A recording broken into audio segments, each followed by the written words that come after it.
playing in the big leagues. It's me and Damon Stoudemire, one-on-one. What's so special about his shoes? Come with us into the back room at Nike. A World Mountain Bike Champ shows us how to use our bikes and our bodies to be better and faster. A world-class pitcher shows me how to pitch like a pro. We get to see all kinds of tricks. It's popular mechanics for kids.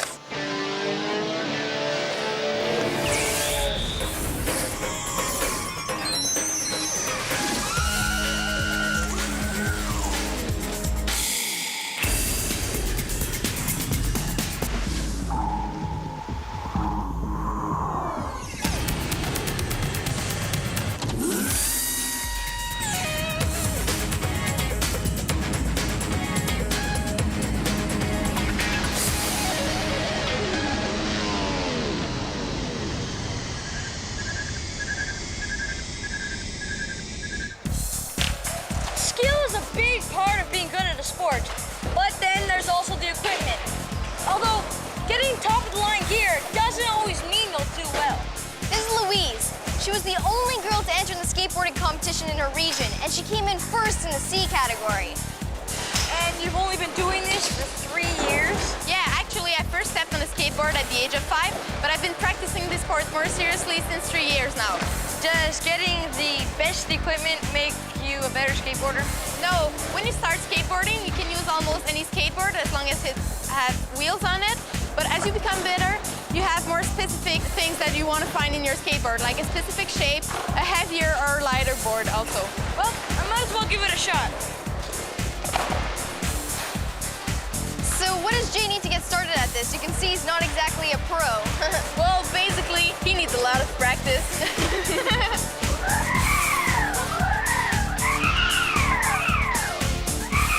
I may not be a pro, but at least I get to play with one. And if I really do that badly, I can always blame it on my shoes.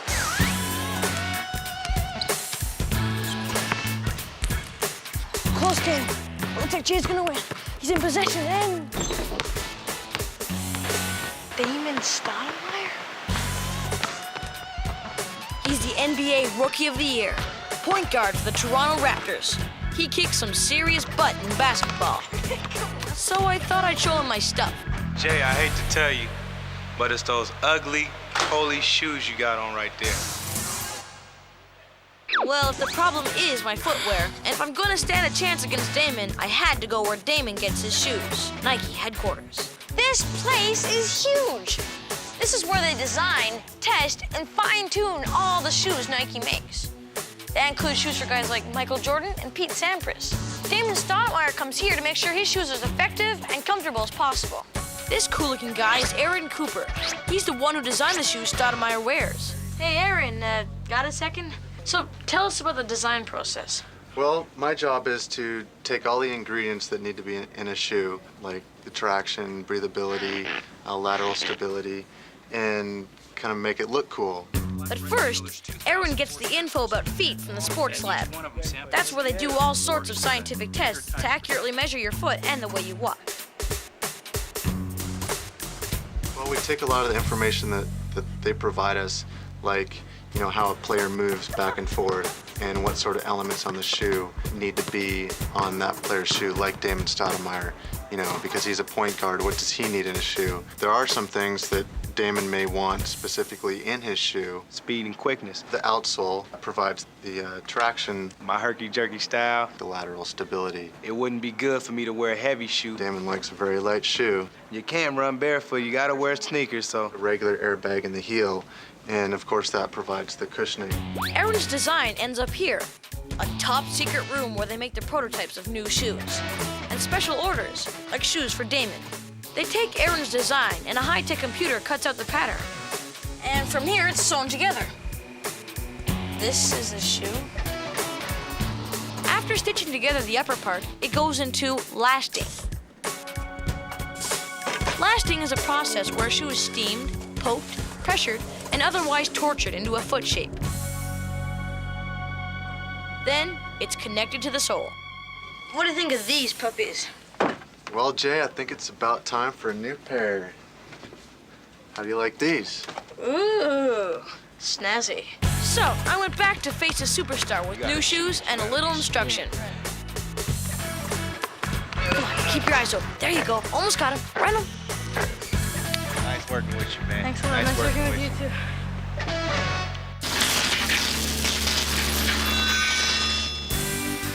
The first modern running shoe was designed by a legendary track and field coach named Bill Bowerman. He was sitting in his kitchen one morning staring at a waffle iron when he had an idea. He poured liquid rubber into the iron and created the world's first waffle sole. Its improved traction and cushioning revolutionized athletic shoes. Bill named his shoe company after the Greek goddess of victory, Nike.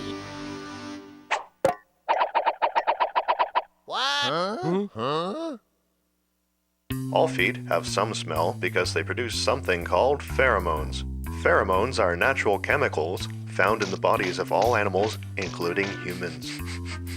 They are what gives each individual his or her own personal smell. Feet only smell bad when tiny microscopic plants and animals, known as microbes, grow on our skin. These microbes, or bacteria, grow best in warm, dark places, such as the inside of your shoes, where they can eat the sweat on your skin. And not only do some of these microbes smell, but some of them smell really bad. The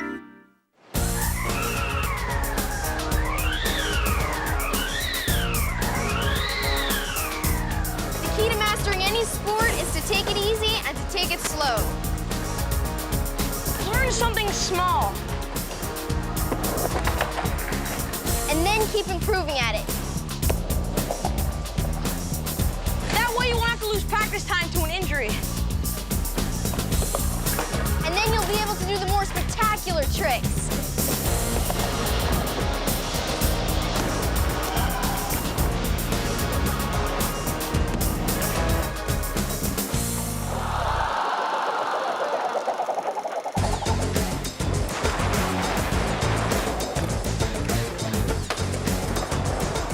Hi, my name's Dan Vez. I'm ramp builder, owner of this here skate park for Taj Mahal, pretty much the biggest one in North America.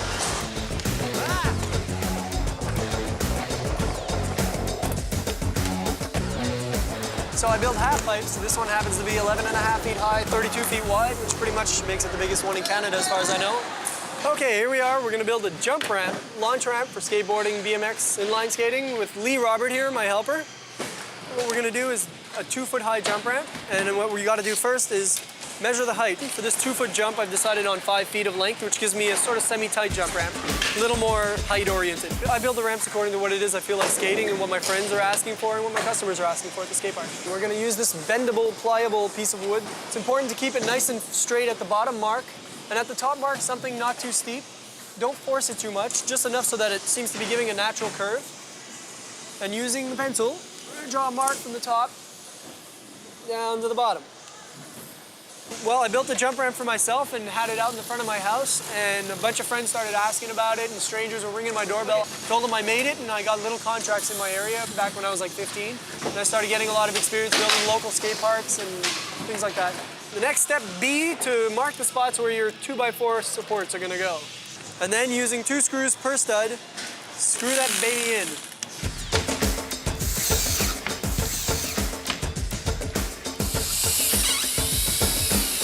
Next up, what we're gonna do is we're gonna be cutting the 5/16 plywood for the surface.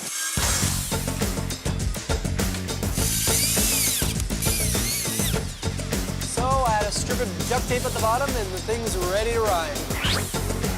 We can't put it there. Well, I guess we'll put it right next to the bump.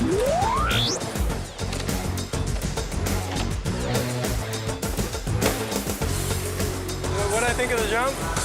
It works.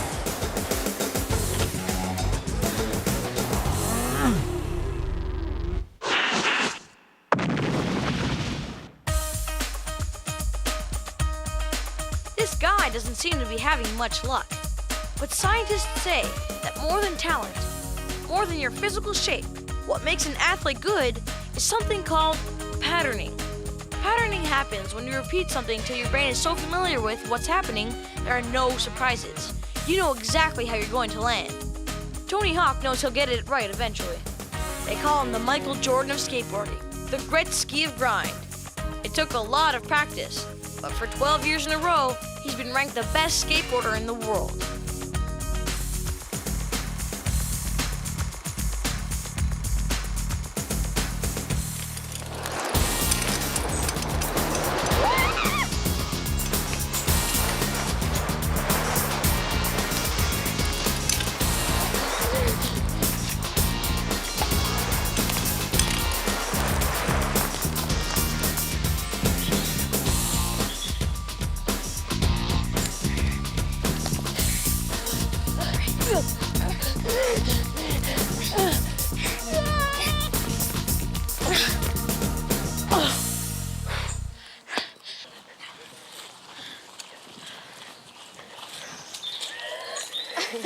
Hey guys, what's up?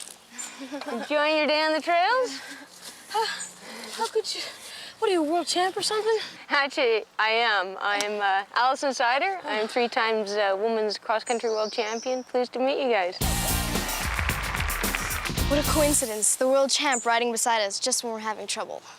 If you're interested, maybe you want to follow me down and I'll give you some tips coming back up. Come on. Oh, just when I was starting to enjoy the view.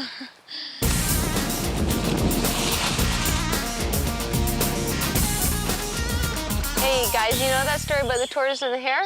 That's sort of what you want to think about when you're climbing. Slow and steady wins the race. You sit on your saddle, you're going to save a lot of energy, and you're also going to, by keeping your weight down and low, you're going to keep good traction on the tires. Try to avoid those loose, sandy sections. Keep that traction. But you guys are doing great. Those tips are working. Whew, good job. Well, that was easier. Good, good. A lot easier. Good. Okay, any tips about wipeouts? Well, practically the best thing to do is to avoid them, but you're gonna crash once in a while. Crashing hurts, so try riding control. Try not to hit the ground too often.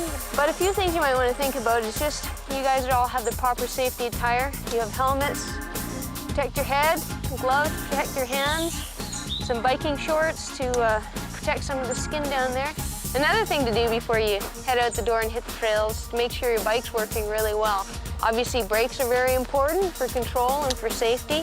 Another thing is to check the tires, make sure they have good air pressure, because proper air pressure really helps your control. And plus, you don't want to get flats when you're out on the trail. Another thing, just to check your drivetrain, run through all your gears before you get too far away from home, make sure there's no problems, and just give your bike all-around check before you go out for a ride, and after you return home. And still, nothing beats the feeling of riding. Right on. Let's stop this talk and go for a ride.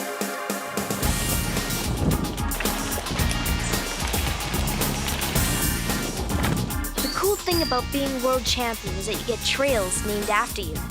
Hey, who knows? Maybe if we keep practicing, one day we'll have our own trails.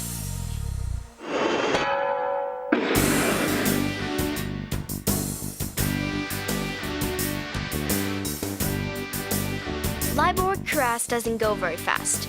He's one of the world's best trial cyclists. Watch him do his thing.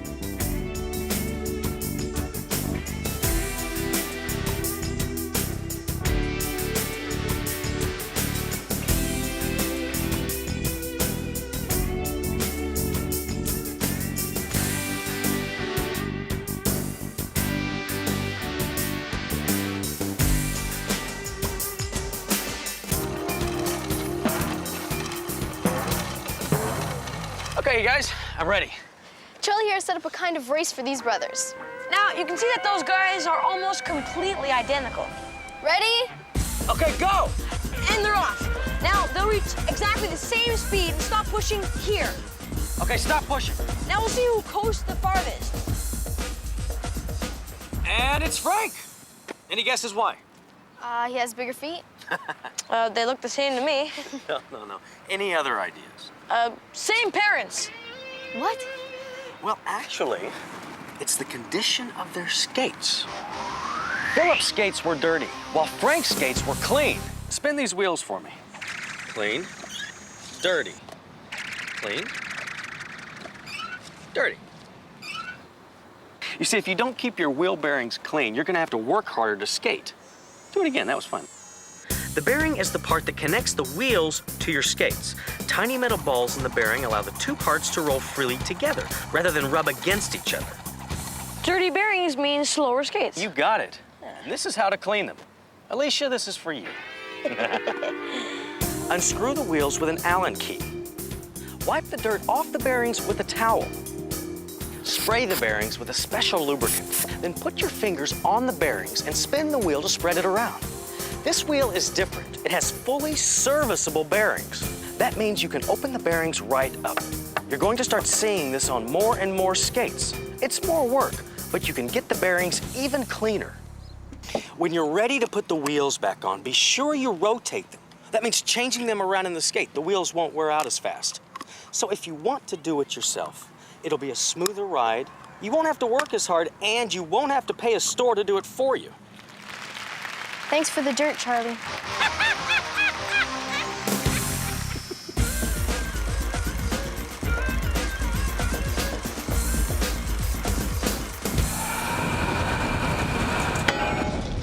The stitches on a baseball, the dimples on a golf ball, and the fuzz on the tennis ball all grab the air, changing the way they move through the air. Let's say you throw a baseball with a backspin. That's a fastball. The spin means the upper surface of the ball is moving in the same direction as the air flowing over the ball. The spin forces some of the air passing over the ball to go underneath it, giving the ball an extra shove upwards, so it doesn't lose height as fast. A breaking ball's forward spin pushes it towards the ground, and the sideways spin on a curved ball pushes it left or right. Today I'm going to be meeting one of the best pitchers in Major League Baseball today. It's Montreal Expos' Pedro Martinez. He throws one of the meanest fastballs around. Hey, Jake. Hi. Time to go to practice for the game. Go get dressed. Get dressed.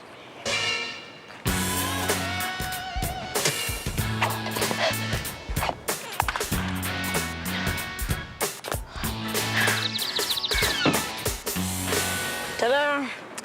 Now, on the ball. Do these stitches really make a difference in how fast the ball goes or what direction it goes in? Without the stitches, you wouldn't be able to hold on to the ball and you wouldn't have the same control on it.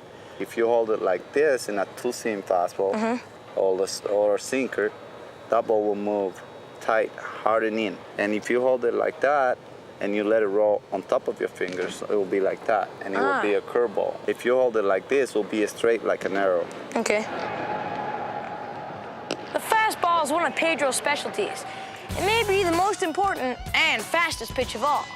Coming in at around, 100 miles per hour, it only takes 4/10 of a second for it to reach the plate. It's so fast, you may not even see it.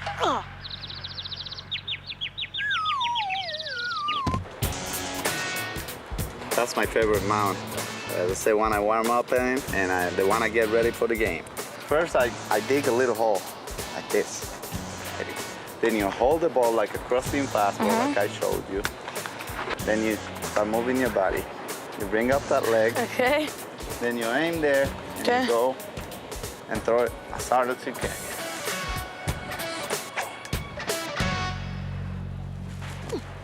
All right, strike one. The arm of a pitcher can generate as much energy as a 3-horsepower motor. That's enough to lift a small car a foot off the ground. Powerful stuff. Pedro has to keep in pretty good shape. Grab your mitt and start stretching, kid. Oh, boy. Okay.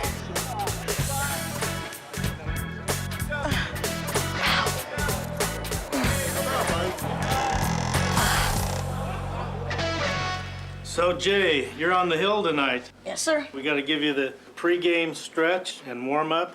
Pregame stretch. Lay down here on the table. I'm Okay. going to take your shoulders through all the ranges of motion that it works. How does that feel? And then we flex it this way for the sternum muscle here. Just out of curiosity, does this make your arms any longer? Last thing you do is a little shake. So, Jay, now I'm going to put the hot stuff on your arm. You want the real hot stuff or the mild stuff? What kind of a man are you tonight? Tough question. If I coat the shoulder with this atomic bomb and work it into the Silhouette's still strong. Hey, listen, this is a big game tonight. We gotta fire up.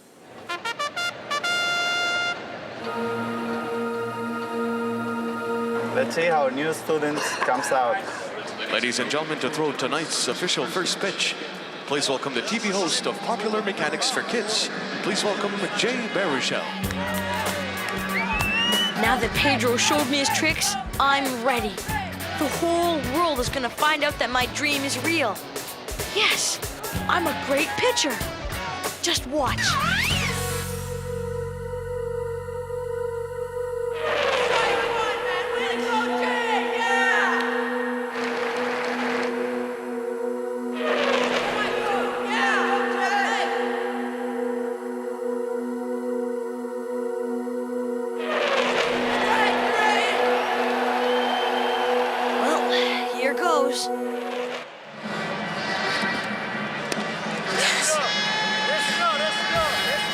That was the most nerve-wracking 5 seconds of my life, but got it over with. It wasn't as bad as I thought it was.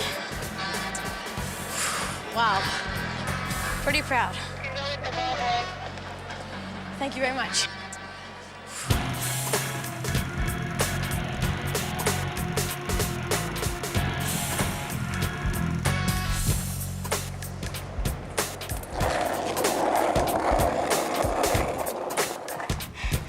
I like to skate, but sometimes just because I'm a girl, I kind of get looked at strange. Yeah, I know. Some guys do this because they don't think skateboarding is a girl sport.